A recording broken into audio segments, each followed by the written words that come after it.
இன்று முதல் முடங்கும் அரசு வைத்திய சபை, அதிகாரிகள் எடுத்த முக்கிய முடிவு.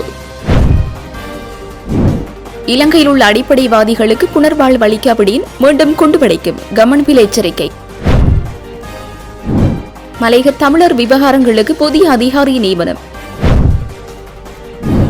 கந்தக்காடு புனர்வாழ்வு நிலையத்திலிருந்து 4 கைதிகள் தப்பியோட்டம். தென்னிலங்கையில் மாணவர்களுக்கிடையில் கடும் மோதல், ஒருவர் மரணம். மந்தகதியில் வினைத்திறனற்ற விதத்திலும் இடம்பெறும் நித்தகை குழு சீரமைப்பு பணிகள், நிலைமைகளை நேரில் சென்று ஆராய்ந்தார் ரவிகரன் எம்பி. தரமற்ற நிலக்கரி இறக்குமதி தொடர்பான அறிக்கையை மறைக்க முயற்சி, நாடாளுமன்ற உறுப்பினர் டிவி சாணக்கு. எதிர்க்கட்சி காட்டுகின்ற இந்த பூச்சாண்டி வேலைகளை மக்கள் நம்பப் போவதில்லை, பிரபு எம்பி சாடல்.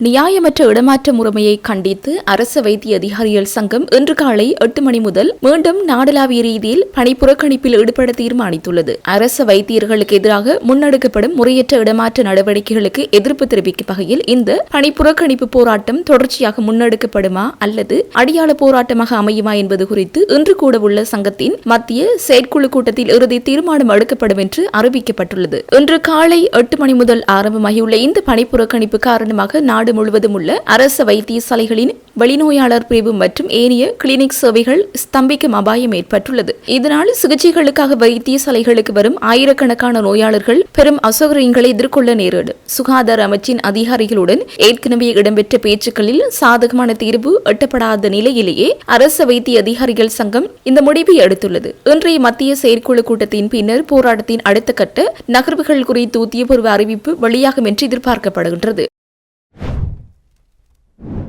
இஸ்லாமிய அடிப்படைவாத கொள்கையுடையவர்களுக்கு முறையாக புனர்வாழ்வளிக்க தவறினால் எதிர்காலத்தில் நாட்டில் குண்டுவெடிப்புகள் நிகழும் அபாயம் உள்ளது என பிவித்திரகேல உரிமைய கட்சியின் தலைவரும் முன்னாள் அமைச்சருமான உதய கமன்பில தெரிவித்துள்ளார். கொழும்பில் உள்ள கட்சியின் தலைமையகத்தில் நேற்று நடைபெற்ற சந்திப்பில் கலந்து கொண்டு கருத்து தெரிவிக்கும் போதே அவர் மேற்கண்டவாறு குறிப்பிட்டுள்ளார். அவர் மேலும் தெரிவிக்கையில், கடந்த 2019 ஆண்டுக்கு பின்னர் ஆட்சிக்கு வந்த எந்த ஒரு அரசும் இஸ்லாமிய அடிப்படைவாத கொள்கையுடையவர்களுக்கு புனர்வாழ்வளிக்க முறையான நடவடிக்கைகளை எடுக்கவில்லை. மாறாக பிரதான சூத்திரதாரியை தேடுவதிலேயே அனைவரும் காலத்தை கடத்துகின்றனர். யுத்தம் முடிவடைந்த பின்னர் 12,000 புலிய விடுதலை புலிகளின் அமைப்புகளின் போராளிகளுக்கு புனர்வாழ்வு அளிக்கப்பட்டமையினாலேயே 2019 ஆண்டுக்கு பின்னர் நாட்டில் எந்தவித தாக்குதலும் இடம்பெறவில்லை. பயங்கரவாதி சக்ரான் உள்ளிட்டவர்களிடம் பயிற்சி பெற்ற 300க்கும் மேற்பட்டவர்கள் இன்றும் சமூகத்தில் சுதந்திரமாக நடமாடுகின்றனர். தாக்குதலுடன் தொடர்புடைய முக்கிய மௌலவிகள் பலர் சிறையில் உள்ளனர். இவர்களுக்கு சரியான முறையில் புனர்வாழ்வளித்து சமூகமயப்படுத்தப்பட வேண்டியது தேசிய பாதுகாப்பிற்கு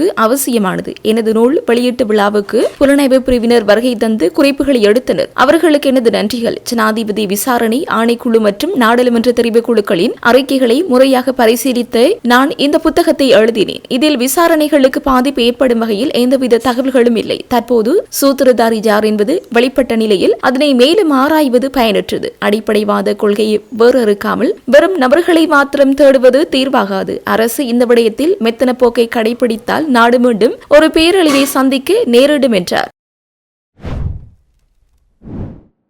இந்திய வம்சாவளி மலையக மற்றும் தென்னிலங்கை வாழ் தமிழ் மக்களின் விவகாரங்களை கையாள்வதற்காக ஜனாதிபதி செயலகத்தின் தலைமை அதிகாரி பிரபாத் சந்திரஹேரத்தை விசேட இணைப்பாளராக நியமிக்கப்பட்டுள்ளார். தமிழ் முற்போக்கு கூட்டணியின் தலைவர் மனோகணேசன் விடுத்த வேண்டுகோளை ஏற்று ஜனாதிபதி அனுரகுமார திசாநாயக்க இந்த நியமனத்தை வழங்கியுள்ளார். தமிழ் முற்போக்கு கூட்டணியின் தூதுக்குழுவினருக்கும் ஜனாதிபதிக்கும் இடையில் விசேட சந்திப்பு நடைபெற்றது. இந்த சந்திப்பின் போது மலையக மக்கள் எதிர்கொள்ளும் பல்வேறு பிரச்சினைகள் குறித்து விரிவாக ஆராயப்பட்டது. கலந்துரையாடப்பட்ட முக்கிய விவரங்கள் வருமாறு: மலையக பேரழிவு, காணி உரிமை, மலையகத்தில் தொடர்மாடி வீடுகளை நிராகரித்து தனி வீட்டு திட்டத்தை முன்னெடுத்தல் மற்றும் இந்திய வீடமைப்பு திட்டம், தமிழ் பிரதேச செயலங்கள் மற்றும் கிராம சபர் பிரிவுகளை அதிகரித்தல், மேலதிக தமிழ் பிரதேச செயலாளர்களை நியமித்தல், அரச பொது நிர்வாகம் மற்றும் போலீஸ் துறையில் தமிழர்களை உள்வாங்குதல், ஆசிரியர் நியமனங்கள், மாகாண மற்றும் வலய மட்டத்தில் தமிழ் கல்வி பணிப்பாளர்கள் மற்றும் அதிபர்களை நியமித்தல், கொழும்பு ரோயல் டி.எஸ். சேனநாயக்க மற்றும் இசிபத்ன ஆகிய கல்லூரிகளில் தமிழ் வகுப்புகள் மற்றும் மாணவர் அனுமதி குறைக்கப்படுவது குறித்தும் இதன்போது சுட்டிக்காட்டப்பட்டது. மக்கள் எதிர்கொள்ளும் பிரச்சினைகள் தொடர்பாக தமிழ் முற்போக்கு கூட்டணி ஜனாதிபதியால் நியமிக்கப்பட்ட இணைப்பாளர் பிரபாத் சந்திரகீர்த்தியுடன் கலந்துரையாடி உடன்பாடுகளை எட்ட வேண்டும். அவ்வாறு எட்டப்படும் உடன்பாடுகளை அந்த துறைசார் அமைச்சர்கள் ஊடாக நிறைவேற்றி தர ஜனாதிபதி இணக்கம் தெரிவித்துள்ளார். இந்த கலந்துரையாடலில் தமிழ் முற்போக்கு கூட்டணியின் தலைவர் மனோ கணேசனுடன் நாடாளுமன்ற உறுப்பினர்களான பழனி திகாம்பரம், வேலுசாமி ராதாகிருஷ்ணன் மற்றும் அரசியல் குழு உறுப்பினர்களான பரணிதரன், பாரத் அருள்சாமி, நகுலேஸ்வரன், விஜயச்சந்திரன், சசில்குமார், விஸ்வநாதன் ஆகியோர் கலந்து கொண்டனர்.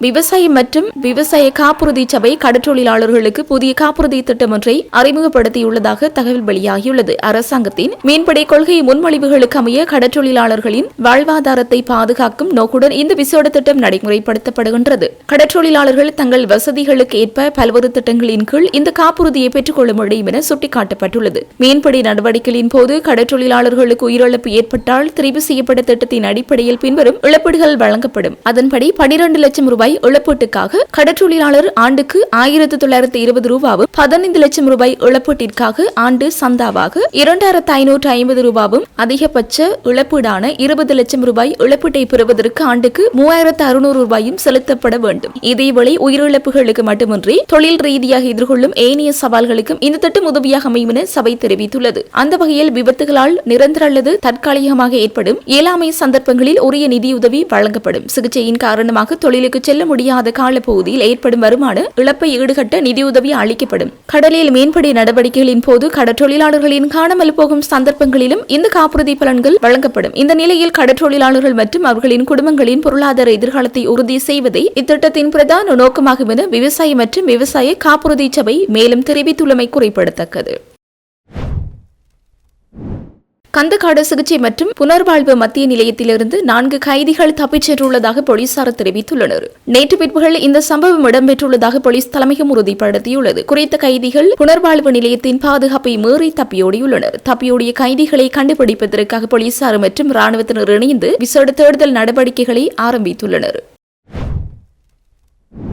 லுணுகம்பெஹர மத்தள பகுதியில் உள்ள பாடசாலை ஒன்றில் நடைபெற்ற விளையாட்டுப் போட்டியின் போது இடம்பெற்ற மோதலில் காயமடைந்து 15 வயதுடைய மாணவன் சிகிச்சை பலனின்றி உயிரிழந்துள்ளார். கடந்த மார்ச் மாதம் 23ஆம் தேதி பாடசாலை விளையாட்டுப் போட்டியின் இடைவேளையின் போது 11ஆம் தரத்தில் கல்வி பயிலும் 15 வயதுடைய மாணவனுக்கு 10ஆம் தரத்தில் பயிலும் 14 வயதுடைய மாணவனுக்கும் இடையில் வைத்தர்க்கம் ஏற்பட்டுள்ளது. இது பின்னர் கைகலப்பாக மாறிய நிலையில் அங்கிருந்த ஆசிரியர்கள் தலையிட்டு மோதலை கட்டுப்படுத்தியுள்ளனர். பாடசாலை முடிந்து வீடு திரும்பிய 15 வயதுடைய மாணவன் திடீரென வாந்தி எடுத்ததோடு உடல்நல குறைபாட்டிற்கு உள்ளாகியுள்ளார். இதன்போது பெற்றோர் வினவிய போது தான் பாடசாலையில் தவறி விழுந்ததாக மாணவன் கூறியுள்ளார். உடனடியாக அவர் லுணுகம்பெஹர வைத்தியசாலையில் அனுமதிக்கப்பட்டார். எனினும் நிலைமை கவலைக்கிடமாக இருந்ததால் மேலதிக சிகிச்சைக்காக கம்பாந்தோட்டை மாவட்ட வைத்தியசாலைக்கும் பின்னர் அங்கிருந்து காலி கராப்பட்டிய போதனா வைத்தியசாலைக்கும் மாற்றப்பட்டார். அங்கு மேற்கொள்ளப்பட்ட மருத்துவ பரிசோதனையில் மாணவனின் மூளையினுள் இரத்த கசிவு ஏற்பட்டுள்ளமை கண்டறியப்பட்டது. அவருக்கு அவசர அறுவை சிகிச்சை செய்யப்பட்டு தீவிர சிகிச்சை பிரிவில் அனுமதிக்கப்பட்டிருந்த போதிலும் சிகிச்சை பலனின்றி அவர் உயிரிழந்துள்ளதாக போலீசார் தெரிவித்தனர். மோதலில் ஈடுபட்ட மற்றைய மாணவன் லுணுகம்பெஹர வைத்தியசாலையில் சிகிச்சை பெற்று வெளியேறிய பின்னர் மத்தள போலீசாரால் கைது செய்யப்பட்டார். பின்னர் அவர் திஸ்ஸ மகாராம நீதவான் நீதிமன்றத்தில் முன்னிலைப்படுத்தப்பட்ட போது 5 லட்சம் ரூபாய் சரீர பிணையில் விடுவிக்கப்பட்டார். தற்போது மாணவன் உயிரிழந்துள்ள நிலையில் மத்தள போலீஸ் நிலைய பொறுப்பதிகாரி தலைமையிலான குழுவினர் மேலதிக விசாரணைகளை முன்னெடுத்து வருகின்றனர். முல்லைத்தீவு குமுளமுனை கமநல சேவை பிரிவில் உள்ள ஆண்டான்குளம் பகுதியில் அமைந்துள்ள நித்தகை குளத்தின் சீரமைப்பு பணிகள் மந்தகதியிலும் வினைத்திறனற்ற வகையிலும் மேற்கொள்ளப்படுவதாக அப்பகுதிக்குரிய கமக்கார் அமைப்பு பிரதிநிதிகள் வன்னி மாவட்ட நாடாளுமன்ற உறுப்பினர் துரைராசா ரவிகரன் அவர்களிடம் முறையிட்டுள்ளனர். இந்த நிலையில் அப்பகுதி கமக்கார அமைப்பு பிரதிநிதிகளின் அழைப்பை ஏற்று நாடாளுமன்ற உறுப்பினர் ரவிகரன் 2/4/2026 குறித்த பகுதிக்கு நேரடியாக சென்று நிலைமைகளை பார்வையிட்டிருந்தார். இது தொடர்பில் மேலும் தெரிய வருகையில் குறிப்பாக கடந்த 2009ஆம் ஆண்டிற்கு பிற்பாடு நித்தகை குளம் மற்றும் குளத்தின் கீழான 1500 ஏக்கர் வயல் நிலங்கள் என்பனவற்றை வனவள திணைக்களம் ஆக்கிரமிப்பு செய்திருந்தது. இத்தகைய சூழலில் அப்போது விவசாயிகள் மற்றும் வன்னி மாவட்ட நாடாளுமன்ற உறுப்பினர் துரைராசா ரவிகரன் ஆகியோருடைய தொடர்ச்சியான வலியுறுத்தலை அடுத்து குறித்த குளம் வனவள திணைக்களத்தால் விடுவிக்கப்பட்டதுடன் குளத்தின் கீழான வயல் நிலங்களும் வனவள திணைக்களத்தால் விடுவிப்பதற்கு இணக்கம் தெரிவிக்கப்பட்டது. அதனைத் தொடர்ந்து நாடாளுமன்ற உறுப்பினர் ரவிகரன் மற்றும் அப்போது விவசாயிகளின் தொடர்ச்சியான கோரிக்கைக்கு அமைவாக கடந்த 2005ஆம் ஆண்டு நித்தகை குளத்தின் சீரமைப்பு வேலைகளுக்கு என நிதி ஒதுக்கீடுகள் செய்யப்பட்டு குளத்தின் சீரமைப்பு வேலைகள் ஆரம்பிக்கப்பட்டன. இந்த நிலையில் எதிர்வரும் 15/7/2026 தேதியுடன் முடிவுறுத்தப்பட்டு விவசாயிகளிடம் கையளிக்கப்படும் என்ற ஒப்பந்தத்துடன் தொடங்கப்பட்ட நித்தகை குளத்தின் சீரமைப்பு வேலைகள் தற்போது மந்தகந்தியில் இடம்பெற்று வருவதுடன் வினைத்திறனற்ற வகையில் சீரமைப்பு பணிகள் முன்னெடுக்கப்பட்டு வருவதாக விவசாயிகளால் நாடாளுமன்ற உறுப்பினரிடம் சுட்டிக்காட்டப்பட்டது. அத்தோடு சீரமைப்பு பணிகளின் நிலைமைகளையும் விவசாயிகள் இதன்போது நாடாளுமன்ற உறுப்பினரிடம் நேரடியாக காண்பித்தனர். குறிப்பாக 2 கிலோமீட்டருக்கு மேலான தூரமுடைய குளக்கடிகள் தற்போது 150 மீட்டர் வரையிலேயே சீரமைப்பு பணிகள் மேற்கொள்ளப்பட்டிருப்பதாக இதன்போது தெரிவித்த விவசாயிகள் ஒப்பந்த காலத்திற்குள் சீரமைப்பு வேலைகள் முடிவுறுத்தப்படாது எனவும் சுட்டிக்காட்டினர். அத்தோடு குளக்கட்டு சீரமைப்பிற்கும் பயன்படுத்தப்படும் மண் தூய்மைப்படுத்தப்படாமல் மரபேர்களுடன் பயன்படுத்தப்படுவதாகவும் முறையற்ற விதத்தில் சீரமைப்பு வேலைகள் செய்யப்படுவதாகவும் ஒப்பந்ததாரரிடம் போதுமான இயந்திர வசதிகள் இல்லை எனவும் வினைத்திறனற்ற வகையில் சீரமைப்பு செயற்பாடுகள் முன்னெடுக்கப்படுவதாகவும் இதன்போது விவசாயிகள் நாடாளுமன்ற உறுப்பினரிடம் முறையிட்டனர். இந்த நிலையில் மந்தகதியில் வினைத்திறனற்ற வகையில் முன்னெடுக்கப்பட்டுள்ள சீரமைப்பு பணிகளை பார்வையிட்ட நாடாளுமன்ற உறுப்பினர் ரவிகரன் சீரமைப்பு வேலைகளில் ஈடுபட்டுள்ளவர்களுடனும் கலந்துரையாடலிலும் ஈடுபட்டார். இவ்வாறு மந்தகதியில் வினைத்திறனற்ற வகையிலும் முன்னெடுக்கப்படும் சீரமைப்பு பணிகள் தொடர்பில் உரிய திணைக்களங்களின் கவனத்திற்கு கொண்டுவரப்படும் என நாடாளுமன்ற உறுப்பினர் இதன்போது தெரிவித்தார். மேலும் குறித்த சீரமைப்பு பணிகளை துரிதகதியில் வினைத்திறனாகவும் முன்னெடுப்பதற்கு தமால் நடவடிக்கை எடுக்கப்படும் எனவும் நாடாளுமன்ற உறுப்பினரால் தெரிவிக்கப்பட்டது. தரமற்ற நிலக்கரி இறக்குமதி செய்யப்படுதல் தொடர்பான அறிக்கையை வலுசக்தி அமைச்சர் குமார ஜெயக்கொடி மூடி மறைக்க முயற்சிப்பதாக ஸ்ரீலங்கா பொதுஜன பெரமுனவின் பாராளுமன்ற உறுப்பினர் டி.வி. சாணக்கு குற்றம் சுமத்தியுள்ளார். ஊடகங்களிடம் கருத்து வெளியிட்டவர் நிலக்கரி இறக்குமதியில் இடம்பெற்றுள்ளதாக கூறப்படும் முறைகேடுகள் தொடர்பான கண்டுபிடிப்புகளை மறைக்கும் நோக்கில் அமைச்சர் பல நாட்களாக நுரைச்சோலை மின் உற்பத்தி நிலையத்தில் தங்கியிருப்பதாக குறிப்பிட்டார். இந்த விவகாரமானது அரசாங்கத்துடன் தொடர்புடைய ஒரு பாரிய மோசடி என சுட்டிக்காட்டியவர் இது நாட்டின் மின்சார நிலைமையை மேலும் மோசமாக்கக்கூடும் எனவும் எச்சரித்தார். அத்துடன் இப்பிரச்சினைக்கு உரிய தீர்வு காணப்படாவிட்டால் எதிர்வரும் பண்டிகை காலத்தில் பொதுமக்கள் மின்சாரம் இன்றி ஜெனரேட்டர்களை பயன்படுத்த வேண்டிய கட்டாயத்திற்கு தள்ளப்படுவார்கள் என்றும் அவர் மேலும் தெரிவித்தார்.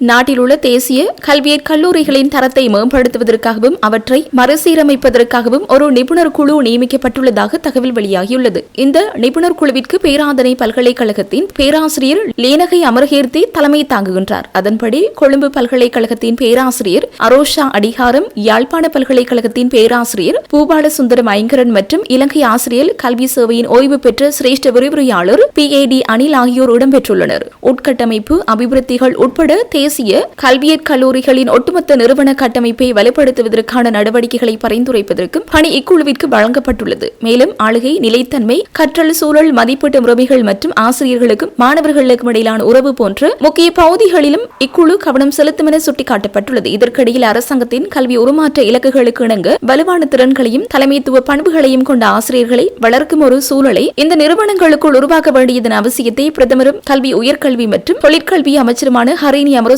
வலியுறுத்தினார். புதிதாக நியமிக்கப்பட்ட நிபுணர் குழுவின் உறுப்பினர்களுடனான கலந்துரையாடலின் போது பிரதமர் இந்த கருத்துக்களை தெரிவித்தமை குறிப்பிடத்தக்கது.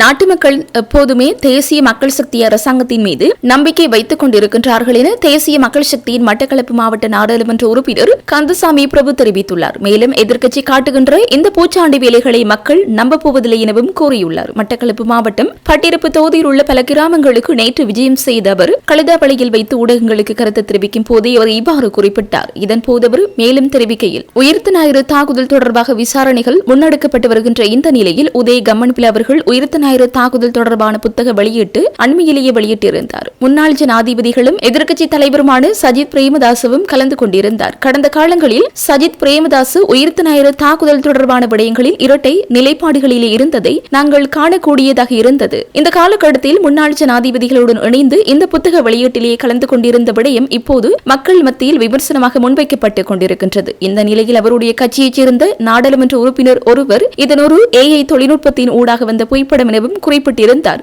ஆனால் என்னதான் குறிப்பிட்டிருந்தாலும் பொய்களை மறைக்க முடியாது, உண்மைகள் வெளியில் வரும் என்றார்.